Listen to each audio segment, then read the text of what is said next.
welcome back to the Eurotrips Football Podcast. It's time for another team season preview, and this time it's a turn of Wolverhampton Wanderers. And with me, I've got a first timer to the Eurotrips podcast, but a regular on my Across the Pod NFL podcast. We are here with Wolves fan Tom Morton. And how are you, mate? How is things? Yeah, no, good, thank you. Thanks for having me on. Good, ready to talk about the Wolves. Great stuff. And you had your graduation yesterday, of course. So how did that all go? Was it a good day? Yeah, no, good day. My part was over very quickly, but I suppose that happens sometimes. Yeah, no, good day. Ready to start being a proper adult now. Yeah. And you are wearing the classic Doritos Wolves jersey that everyone loves. So you're coming today in it's good style. Yes, yeah, nightmares get hold of, but once you got them, you don't want to let them go. So, exactly. So as your first time into this podcast, I want to ask you a few questions about your Wolves fandom. First of all, what made you a Wolves fan? My uncle's been a big Wolves fan ever since he was a little kid, and I sort of just started to go when I was about 10 or 11, I guess. I mean, my first Premier League games was a Wolves against Bolton, I remember, and a winner, Nenad Milias screamer from about 30 yards out as the winner. So I sort of caught the love, and it's something a bit different as well. Sort of different colour shirt. It's not sort of top six all the time. It's sort of unpredictable, as we found out last year. So it brings a bit more fun to it, really. Yeah, I think it's definitely one of the best jerseys, and I think the colour is always a good one. I could have easily been a Wolves fan. I don't know if I mentioned the story before, but I lived when I was between the age of about 9 months to about 2 years old. We lived literally about a 5-minute walk from Moutinho, and then from about 2 to 4, I lived in a place called Telford, which is fairly close to Wolverhampton. So it's I think if obviously moved when I was 4 years old, so I never really grew up there. So it could have easily been the case where I could have, because I know my brother got taken to a game and he was 4 or 5, saw Steve Ball got sent off. And it could have easily been a case where I could have followed them rather than Liverpool. But I'm sure my dad would have had something to say about that if that did happen. But as a Wolves fan, of course, you have a lot of memories, I'm sure. But your favourite memory in particular? I've got a couple for this. My best one's a bit of a rogue one, to be honest. It's Southampton at home, not last season, the year before. It's the first game I took my girlfriend to. Nice. I think that was it felt a little bit special because obviously she got to see what I'm so passionate about. I mean, I normally go with my uncle and my cousin, and that's always great. But it was really nice to bring someone else into that world, and it helped that we won 3-1. And then Jimenez scored, Cody scored, and even Adama Traore scored. And we got a 40-yard screamer free kick from Ward Prowse as well. So it was a sort of cluster of everything. I mean, honourable mentions have got to go to the FA Cup semi as well in 2019. I was there, enjoyed the first, I want to say, 85 minutes or so. And also Besiktas away in Europa League. I mean, I didn't go, but I remember watching it in my student halls in my first year and going mad and waking up all my housemates when Willy Bolly tapped in the winner. So that's another great one for me.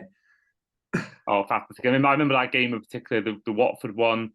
I remember there was a Watford fan in the pub I was in watching it, and the emotion changed between most of that game and then what happened at the end, but it was quite something. But I'll always look out for Wolves because we've still got family friends that live in that area. I don't think they're particularly big football fans, but I think you've always got that connection with. Even though I was 4 when I left, you still got those family friends that live near there. So it's always part of you that wants them to do well, but at the same time, it's not always. I've got the complete passion for them, but it's always nice seeing them do well. And then before we go on to the current summer, favorite player since you became a fan of the team? Ruben Neves. It's always going to be Ruben Neves. I mean, had been sensational ever since he came in. Looked like he gave it his all straight away. As almost, what was he, 20? Must have been 20 when he came in. So, he was just embodies everything about the club. Always gave everything. Even never took a move to a bigger team.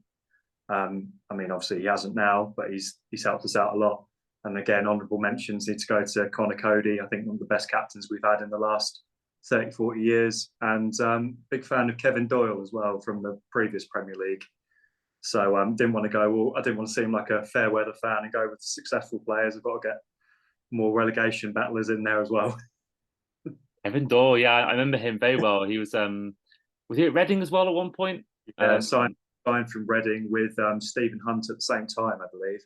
Okay, okay, yeah. No, I remember that era, that Wolves team. You know, Matty Jarvis as well, Carl Henry. Um, who else was Stephen Fletcher, Ella Kobe? Kobe, Wayne Hennessy. Yeah, Welsh legend. Yeah, and it was nice little team that was. Right, moving on. You mentioned Ruben Neves. He has been one of the players that has left the team this summer. So he went one of the first players to join Saudi. Went for £47 million is a reported fee to Al Hilal. Other players that left, Diego Costa, probably not that much of a sad departure for Wolves fans, but one that might be is Joao Moutinho and Connor Cody and Adama Traore. Cody has joined Leicester for £7.5 million. Dom Troy, I believe, is still without a team. He's gone as a free agent, as has Joao Moutinho. And then other players that have been loaned out include Tyler Roberts, who's gone to Doncaster Rovers, amongst other youngsters. And in the Inns, only two real proper main incomings. You look at the likes of Mateus Cunha, centre forward for £44 million, and then Boubacar Traore from Metz for £9.5 million. Now, you just mentioned them, Moutinho and Neves. I mean, these were two really crucial parts of your team. They were a great cog in what's been a fantastic wheel the last few years and the days of Nunes, Pinto Santo, and since then, and they've been a really big part of your team. So, just how big do you think a loss they're going to be in terms of not just on the pitch, but also off the pitch as well? I think on the pitch massively because everything ran through Ruben Neves. I mean, there's a lot. Moutinho's are getting less and less involved over the last couple of years because his legs are starting to go a little bit. But again, on the pitch, he led by example. He never left the stadium thinking that Moutinho hadn't given it his all. I think in the dressing room as well, Moutinho is a very experienced player. He was a massive coup for the club when we first came up. And he is one of, probably from outsiders, probably less so from a Wolves fan perspective, but one of the most underrated players that in our team. I mean, lots of players grab the headlines. You've had Neves, you've had Jimenez, Traore at times to grab the headlines. But it'll be really interesting to see how the other players step up. Players like Lamina, Joao Gomez, even Hodge to some extent. We need all of those players to step up and fill that gap. And it's money-wise, it's a good thing for us because off the pitch, it's helped with FFP issues. I mean, lots of people criticise Neves for going to Saudi, but from a Wolves perspective, we've got more money off them than we would have done from any Prem club. And in the case of both of them, we've got 100 grand plus off the wage bill. So for a club sort of trying to survive in the Premier League, that's a massive boost. But I think I speak for all Wolves fans when I say we're going to miss watching them both play in the old goal every week. Yeah, I think, Neves particularly, I mean, he's known for scoring great goals. He had that compilation championship where I think every goal was just an absolute screamer. And I think that, Moutinho as well, I believe he was a free signing when he got him originally. And he's been, not only for club, but also country, a very big player the last few years. And, he's such a big, great signing for you guys. But, of course, he's 35 years old. And, Neves is 25. But yeah, so these players, Neves, it's given you a great deal of money, £47 million. That's the money you could spend wisely. It looks like you have replaced it with the money you spent on Cunha, who was obviously on loan last year, which it's surprising the money was spent because he only scored 2 goals for the club last season on loan. Wasn't exactly someone that made 12 starts, 2 goals. So, it's a worry for that because that's really what I want to get into next because looking at the goals last season scored by your players in the league, Neves was top scorer was just 6 goals. So Podence was there, he got 6, but after that it's Hwang Hee-chan was 3 and Adama Traore was 2.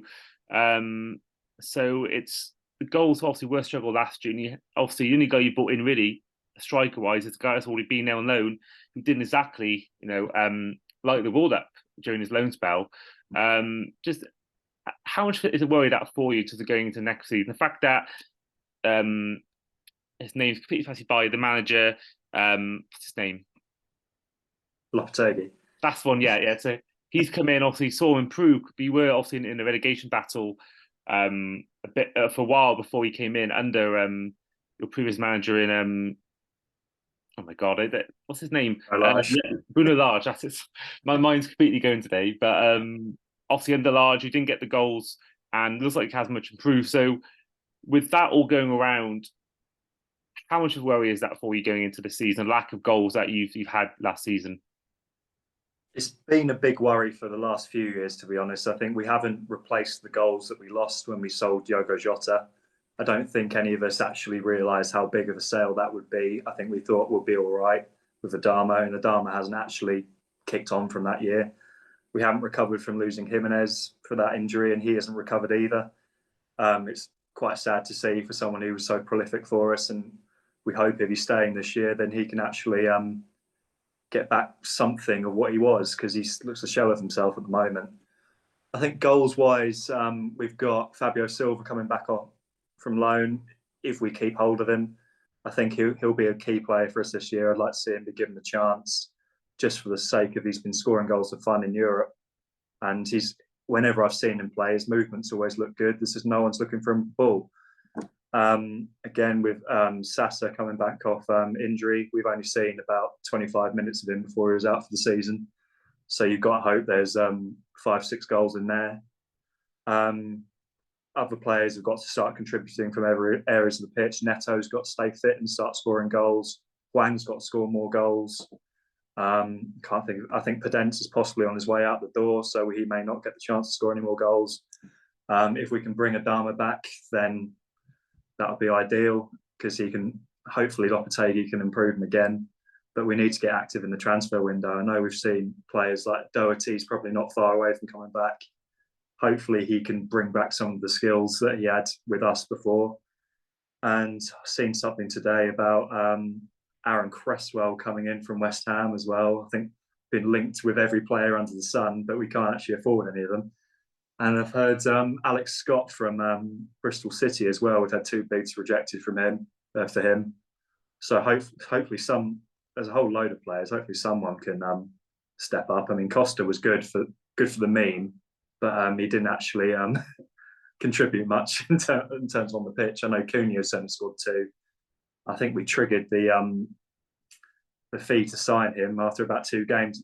2 games. So hopefully he can step up and start playing in a more central position. I think that's our main issue. We've got lots of wingers or wide forwards, but we haven't got a true centre forward at the moment.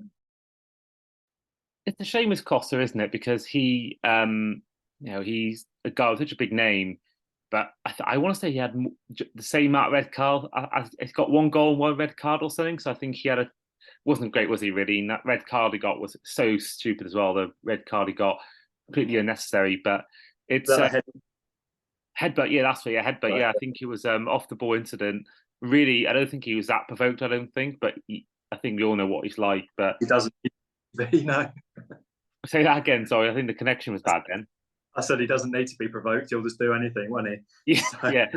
And he's now hasn't got the goals to sort of almost defend that. It's like, years ago he was always a bit of a character that would get in scraps with players, but you saw Chelsea fans forgave that because he was scoring so many goals for them, and he was such a big part. And I think that for you guys, sadly, I think it's a case where he probably came maybe 3 or 4 years too late. I think if you'd got him after Chelsea, it could have been like one of the best signings ever. But I think sadly for you guys, it was just too late. Yeah, I mean, don't get me wrong. He worked hard. He worked his arse off every time you saw him on the pitch. Again, he's another one like Moutinho. You never left thinking he hadn't tried. He just didn't have that end product anymore. He just didn't have the finishing knack. He didn't have the service to start with. Because as I said before, we were talking about wide players, like too many wide players, not enough centre forwards. These wide attacking players want to score goals themselves. They don't want to provide. So players like Neto, Podence, Aït-Nouri, Hwang, all of those want to score goals themselves. So I think, as you say, if he came a little bit earlier, I think we've been linked with him for a couple of years before he went off to Brazil. So I think if he came in then, he may have had a bit more success. But as I say, it was good for the banter for a little bit. But now we've got to get ourselves a proper centre forward. I think you're right because I think that it is a worry for you guys because you know the issue with last year with Leicester was lack of goals, and most teams that go down, the one thing everyone looks at, apart from I think Blackpool, one of the exceptions, most teams that go down, their biggest issue is lack of goals, and I think that it is a worry because this team has been, particularly last year, I think the year before as well, maybe where they've been in and around the relegation sort of dogfight, and I think that a lot of teams were lucky just how bad Leeds and Leicester were really, but that actually, that's probably we might as well do it now because that's a nice segue into our final segment, which is where we ask all our fans to predict the table finish. So you are our sixth. I'm going to get the table up here. I believe you are sixth guest so far. So our last episode was Man City. So we've had Newcastle. Oh, I wonder what he said. You actually be surprised. I'll let you find out in the episode. But yeah, it's not what you'd always think. But Oh, he was obviously the most optimistic fan out of all of us. We had Newcastle fan, Keg from Magpie Channel, Jay Martin, our Forest fan, Oliver Lee, our Bournemouth fan, and Eduardo Tansley, our Aston Villa fan. So you are our sixth guest on the podcast. So for you, Tom, where do you think in the table Wolves will finish this season? Unfortunately, I think we're going to be in the mix again. As you say, we don't score enough goals and we don't have any real activity going on in the transfer market. I think defensively we're okay. I don't think we've ever had a problem defensively. I think we've got a solid back four and some decent sort of depth options. But I also take comfort in the fact that Luton are coming up and Sheffield United are coming up, neither of which I think can sort of hack it. Fulham's season last year took a nosedive, so much like ours sort of 2 years ago. So I've always think it's really important how you finish a season rather than how you start it. I think the end of a season runs into the next one, as we found under Bruno Lage. So I think we'll be in the mix, but I wouldn't be surprised if we went down, but I want to say sort of 16th, 17th. I'm going to stick with 16th. I think we'll be there, but I think we'll stay up sort of the last few weeks, same as this year. Okay, so that means you are sadly right now our least optimistic fan. You have taken over the crown from Oliver Lee, who had Bournemouth in 14th. But yeah, I mean, we've got other fans coming on. Hopefully, at some point, like we've got Everton fan hopefully coming on. Fairly big name in the Everton fan sort of sphere.